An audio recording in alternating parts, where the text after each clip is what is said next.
மூன்றாம் பாலினத்தவராக அறியப்படும் திருநங்கைகள் தற்காலத்தில் பல்வேறு துறைகளில் கால்பதித்து தங்களுக்கான அங்கீகாரத்தை தேடி வருகின்றனர். அந்த விதத்தில் புதுச்சேரி மாநிலத்தில் தேர்தல் களம் கண்டிருக்கிறார் ஒரு திருநங்கை. கவர்னர் ஜெயலலிதாவுக்கு ஆதரவு. புதுச்சேரி பாக்கமுடையான்பேட்டில் இருக்கிறது ஜெசிலியாவின் டீ கடை. 10 ஆண்டுகளாக பார்த்து பார்த்து உருவாக்கிய இந்த டீ கடை தான் இவருக்கு அரசியல் போதி மரமாக இருந்திருக்கிறது. டீ கடையில் எந்நேரமும் யாராவது பேசும் அரசியல் பேச்சுகள் ஜெசிலியாவின் கவனத்தை ஈர்த்தது. நாளடைவில் அரசியல் ஆர்வம் அதிகரிக்க இந்த சட்டப்பேரவை தேர்தலில் வேட்பாளராக களம் காண்கிறார் ஜெசிலியா. புதுச்சேரி மாநிலத்திலே இப்போ முதல் முறையாக நான் ஒரு ஆள் தான் நிற்கிறேன். நான் திருநங்கைன்றது சமுதாயத்திலே முதல்ல என்னை ஜெசிலியா என்னை அறிமுகப்படுத்தியிருக்கிறாரு.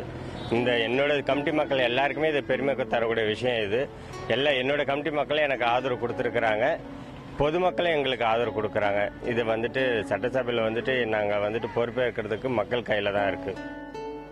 உருளையன்பேட் தொகுதியில் நாம் தமிழர் கட்சி சார்பாக போட்டியிடும் ஜெசிலியா காலை முதல் மாலை வரை சுற்றி சுழன்று டீ கடையில் வேலை பார்த்த பின் தனது பரப்புரையை தொடங்குகிறார். காலையில இருந்து ஈவினிங் வரைக்கும் இங்க காலைல சாயந்தரம் வரைக்கும் இங்க தான் இருப்பேன். கடையில தான் இருப்பேன். கடை வியாபாரத்தை இந்த கடை வருமானத்தை கொண்டு தான் நான் மேற்கொண்டு இந்த துண்டு அறிக்கை அடிக்கிறது மற்றபடி எல்லா செலவுகளும் இந்த கடையில வருமானத்தை வச்சுதான் செய்யறேன். அதனால காலையில இருந்து இங்க இருந்துட்டு சாயந்தரம் முடிச்ச உடனே ஈவினிங் போயிட்டு நான் மக்களை சந்திக்க போவேன். நான் செல்லும் இடமெல்லாம் தமக்கு வரவேற்பு இருப்பதாகவும் மக்கள் ஆதரவு தெரிவிப்பதாகவும் ஜெசிலியா கூறுகிறார்.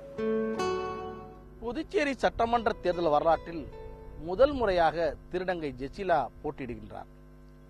ஒடுக்கப்பட்ட சமுதாயத்தை உயர்த்தி பிடிக்கவும் நிலையான அங்கீகாரம் கிடைப்பதற்காகவும் ஜெசிலாவுடைய இந்த முயற்சி கண்டிப்பாக பலனளிக்கும் என்பது திருநங்கைகளின் கருத்தாக இருக்கின்றது. புதிய தலைமுறைக்காக ஒளிப்பதிவாளர் ஸ்ரீதரன் ரகுமான்.